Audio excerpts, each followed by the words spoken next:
नमस्ते बच्चों, मैं सुजीत कुमार राय, संस्कृत शिक्षक, आपके अपने YouTube चैनल संस्कृतानुराग पर आप सबों का हार्दिक स्वागत करता हूँ।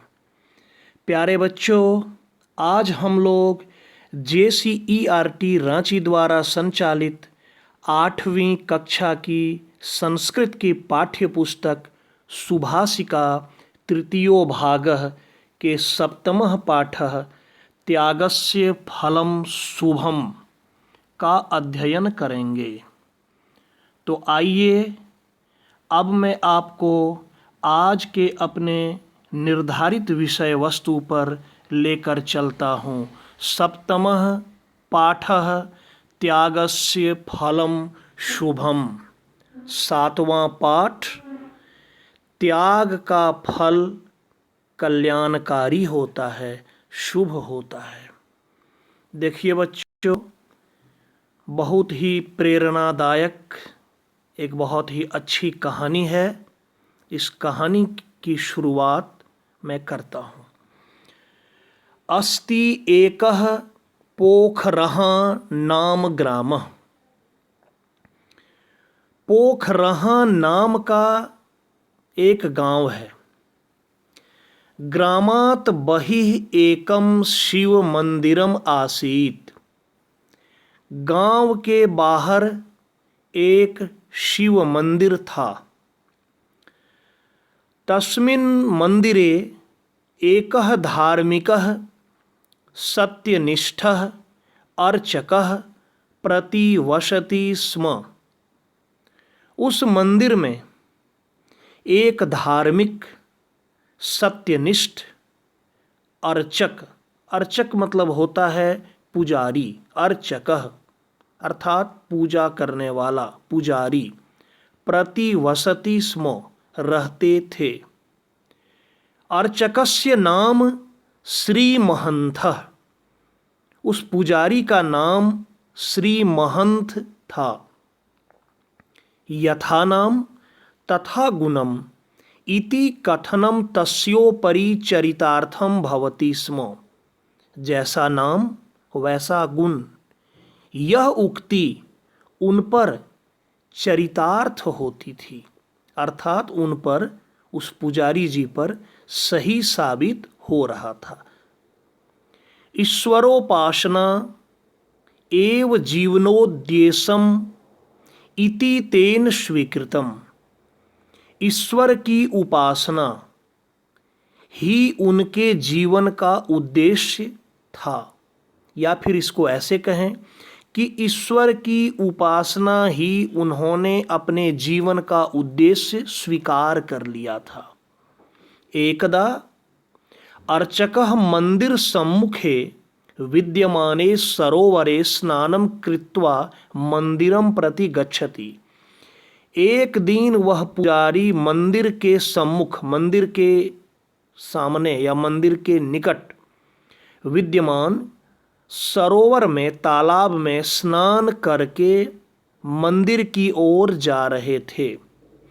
तदा मार्गे एकेन लघु स्थाणुना तस्य पादे आघातः प्राप्तः। तो जब वे तालाब में स्नान करके मंदिर की ओर जा रहे थे, तब रास्ते में एक छोटे खूंटे के द्वारा, स्थानु कहते हैं खूंटा को, जिसे गाय या बछड़े को जो बांधा जाता है खूंटा, तो छोटे खूंटे से उनके पैर में आघात प्राप्त हुआ, अर्थात उनके पैर में चोट लगी। यदा अर्चकः तम खनित्वा अपसारितवान। जब पुजारी ने उस खूंटे को खोदकर हटाया, उसे अलग किया, तदा तत्र तेन एकः कनक कलशः दृष्टः। तब उनके द्वारा एक सोना का कलश देखा गया, अर्थात उन्होंने जैसे ही उस खूंटे को खोदकर हटाया, निकाला, बाहर निकाला, तो उन्होंने एक सोना के कलश को देखा, सुवर्ण कलश, सोना का कलश देखा। कलशे अनेकाः स्वर्ण मुद्राः आसन, उस कलश में अनेकों स्वर्ण मुद्राएं, सोने के सिक्के थे। किंतु सह औचिंत्यत, लेकिन उन्होंने सोचा, यत इदम धनम मम नास्ति, उन्होंने सोचा कि यह धन मेरा नहीं है। अतः इदम नो ग्रहणीयम, इसीलिए इसे मुझे ग्रहण नहीं करना चाहिए, इसे मुझे लेना नहीं चाहिए। सह गृहम गत्वा ताम वार्ताम स्वभार्याम अकथयत, वह घर जाकर इस घटना को अपनी पत्नी को सुनाया। जो घटना घटित हुई कि उन्हें पैर में चोट लगी और फिर उन्होंने खूंटे को खोदकर हटाया तो सोना का कलश मिला, ये संपूर्ण जो घटना घटित हुई थी, सारी बातों से अपनी पत्नी को अवगत कराया। अपनी पत्नी को कहा, तस्य भार्या अपि अतीव सत्यव्रता आसीत, उनकी पत्नी भी बहुत ही सत्यव्रता थी, अर्थात सत्य का आचरण करने वाली, सत्य को अपनाने वाली थी। तया उक्तम, उनकी पत्नी के द्वारा कहा गया, पर धनम नो ग्रहणीयम, दूसरे के धन को नहीं लेना चाहिए। यतो ही, क्योंकि, देखिए एक श्लोक है, बहुत सुंदर श्लोक, मातृवत परदारेषु परद्रव्येषु लोष्ठवत आत्मवत सर्वभूतेषु यह पश्यति सौ पंडितः। मातृवत परदारेषु, अर्थात दूसरे की पत्नी को या दूसरे की पत्नियों को माता के समान, परद्रव्येषु लोष्ठवत, दूसरे के धन को ढेले के समान, और आत्मवत सर्वभूतेषु, और सभी प्राणियों को अपने जैसा, यह पश्यति, जो देखता है वह पंडित है। एक बार फिर से इसको देख लीजिए, दूसरे की पत्नी को माँ के समान, दूसरे के धन को ढेले के समान, और सभी प्राणियों को अपने जैसा जो देखता है वह पंडित है। परंतु सा सरल स्वभावतया ताम वार्ताम निज प्रतिवेशिनीम अकथयत, लेकिन उनकी पत्नी सरल स्वभाव की थी, तो अपने सरल स्वभाव के कारण उस घटना या उस बात को निज प्रतिवेशिनीम, अपने पड़ोसी, अपने बगल में रहने वाले पड़ोसी को अकथयत, वो कही। प्रतिवेशिनी स्वपतिम धनपालाय निवेदयत, उनकी जो पड़ोसन थी, उनकी पड़ोसन अपने पति को, जिनका नाम धनपाल था, अपने पति धनपाल को वो बात बताई। ताम वार्ताम श्रुत्वा लोलुपः धनपालः तत्र गतवान, वो धनपाल जो था वो लालची था। लोलुपः, लोलुप मतलब होता है लालची। तो उस बात को सुनकर लालची धनपाल वहाँ गया, जहाँ पर वो जो खूंटा था, और खूंटा को जहाँ उन्होंने खोद के सोना का कलश निकाला था। यत्र कनक कलशः आसीत, वह वहाँ गया जहाँ सोने का कलश था। तत्र गत्वा मृत्तिकाम अपसारे अपश्यत, वहाँ जाकर मिट्टी को हटाकर देखा, परंतु किमिदम, लेकिन यह क्या, कलशे भयंकराः वृश्चिकाः सन्ति, कलश में भयंकर बिच्छू थे, बहुत सारे बिच्छू थे। अनेके वृश्चिकाः तस्य हस्ते दंशितवन्तः, अनेकों बिच्छुओं ने उनके हाथ में डस लिया, डंक मार दिया। भयभीतः धनपालः क्रुद्धः जातः, भयभीत धनपाल क्रोधित हो गया। सह औचिंत्यत, वह सोचा, अयम अर्चकः मिथ्यावादी, यह पुजारी झूठा है। माम वंचयितुम तेन इदम कार्यम कृतम, मुझे ठगने के लिए उसने यह कार्य किया। अहम अपि तम दंडम ददामी, मैं भी उसे दंड दूंगा। तम कलशम नीत्वा सह अर्चकस्य गृहस्य छदिम आरुह्य तम कलशम अधो मुखम कृत्वा तान वृश्चिकान सौ कलशान औपातयत। उस कलश को लेकर वह जो धनपाल था, वह धनपाल उस पुजारी के, अर्चकस्य गृहस्य, उस पुजारी के घर के छदिम आरूह्य, छत पर, छप्पर पर चढ़कर, तम कलशम, उस कलश को, अधो मुखम कृत्वा, उस कलश के मुख को नीचे करके, तान वृश्चिकान, उन बिच्छुओं को, 100 कलशान मतलब कलश के साथ, कलश सहित उन बिच्छुओं को औपातयत, गिरा दिया। फिर से इसको समझ लीजिए, लंबा लाइन है। वह धनपाल उस कलश को लेकर उस पुजारी के घर पर गया और पुजारी के घर के छप्पर पर, छत पर चढ़कर उस कलश का मुख नीचे करके उन बिच्छुओं को, या फिर ऐसे कहिए कलश सहित उन बिच्छुओं को नीचे गिरा दिया, उसके घर के नीचे गिरा दिया। परंतु किमिदम, लेकिन देखिए यह क्या, कलशात तू स्वर्ण मुद्राह औपतन, कलश से सोना का सिक्का गिरा। उसने गिराया बिच्छुओं को कलश से, या कलश सहित, कलश में बिच्छू वो देखा था उसको गिराया, लेकिन देखिए यहाँ क्या होता है, उसके घर में सोने के सिक्के गिरते हैं। सह आश्चर्यचकित संजाता, वह आश्चर्यचकित हो गया। अर्चकः प्रसन्नो भूत्वा स्वभार्याम कथयति, वह पुजारी प्रसन्न होकर अपनी पत्नी को कहता है, पश्यतु, देखो, ईश्वरः ददाति चेद छदिम विदीर्य ददाति, ईश्वर जब देता है तो छप्पर फाड़ के देता है। बच्चों, ये एक कहावत भी है कि ऊपर वाला जब देता है तो छप्पर फाड़ के देता है।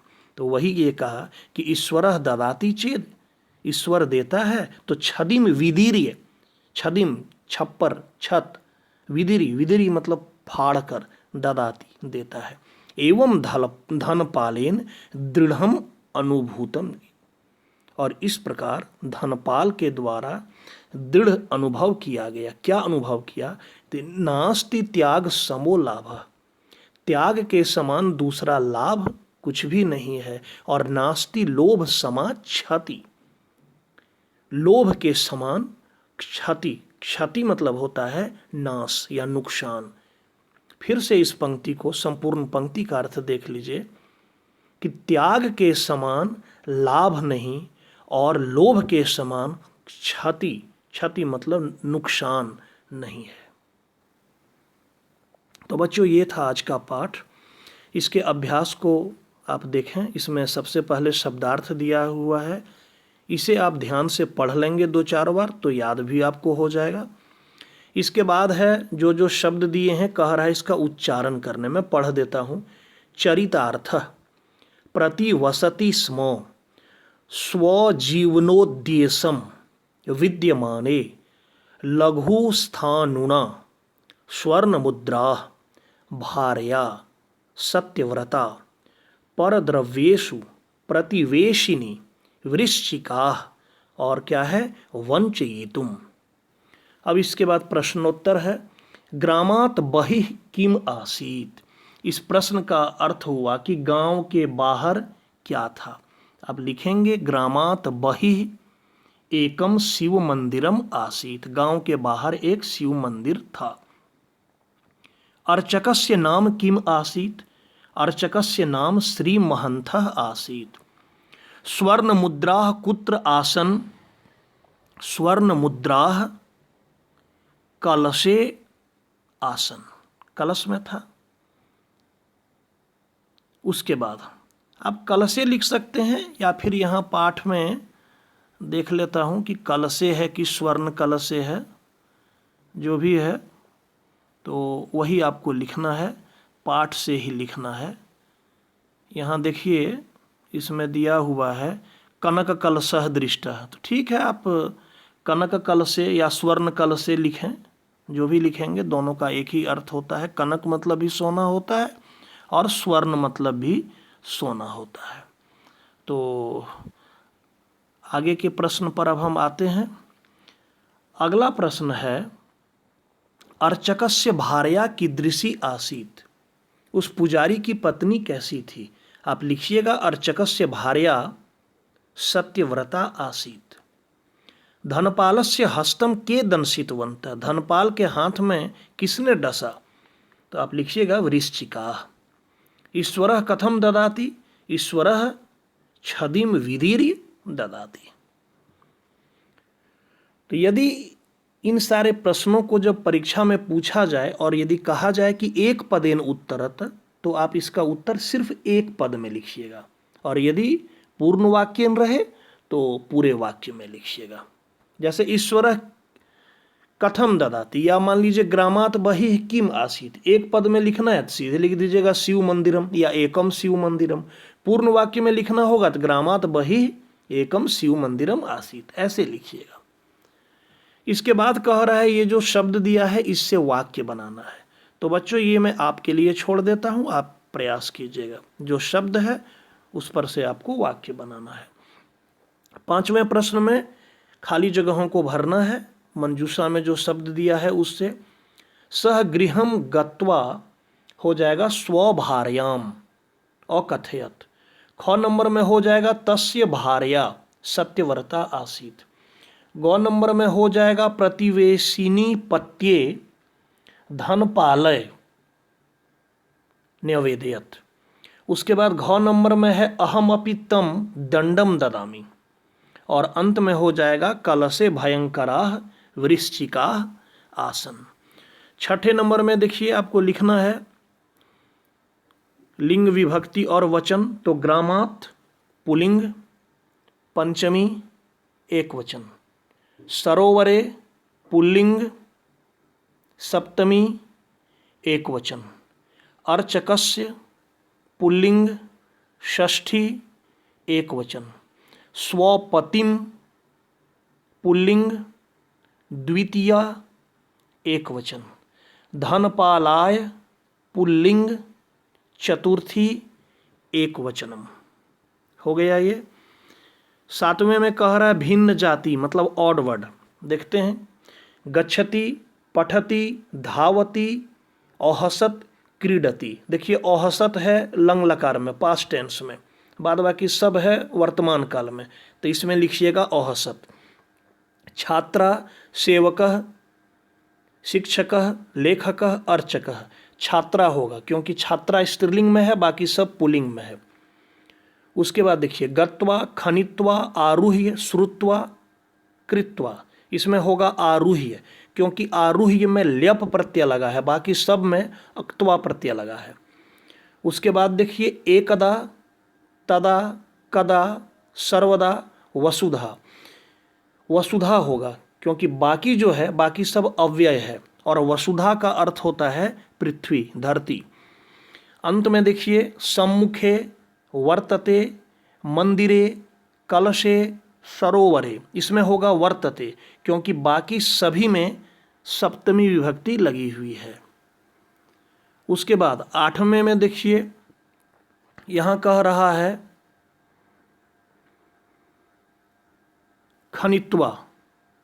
खनित्वा में जैसे यहाँ देखिए उदाहरण दिया ग्रह नियम, तो ग्रह जोड़ अनियर, तो खनित्वा खन जोड़ कत्वा। कृतम क्री जोड़ अक्त प्रत्यय, ये जो है क्त। आरूह्य आ रूह ल्यप। वंचयितुम वंच तुमुन। गतवान गम अक्तवतु। तो बच्चों ये था आज का पाठ। ये सब योग्यता विस्तार के लिए दिया है और उसका अभ्यास। तो प्यारे छात्रों, अगर आपको मेरा यह वीडियो पसंद आया हो तो कृपया आप इसे लाइक, कमेंट एवं शेयर करके मुझे प्रोत्साहित करने का कार्य करें, ताकि आगे आपके लिए मैं और भी बेहतर एवं आपके परीक्षा के लिए उपयोगी वीडियो बनाने का कार्य करता रहूं। साथ ही मेरे इस चैनल संस्कृत अनुराग को यदि आप अब तक सब्सक्राइब नहीं किए हैं तो इसे आप अवश्य कर लें एवं नोटिफिकेशन को भी ऑन कर लें ताकि मेरे द्वारा इस चैनल पर अपलोड किए गए प्रत्येक वीडियो की सूचना सर्वप्रथम आपको प्राप्त हो जाए। तो बच्चों, आज के लिए इतना ही। सभी बच्चों को मेरी ओर से, मेरे इस चैनल संस्कृतानुराग की ओर से बहुत बहुत धन्यवाद।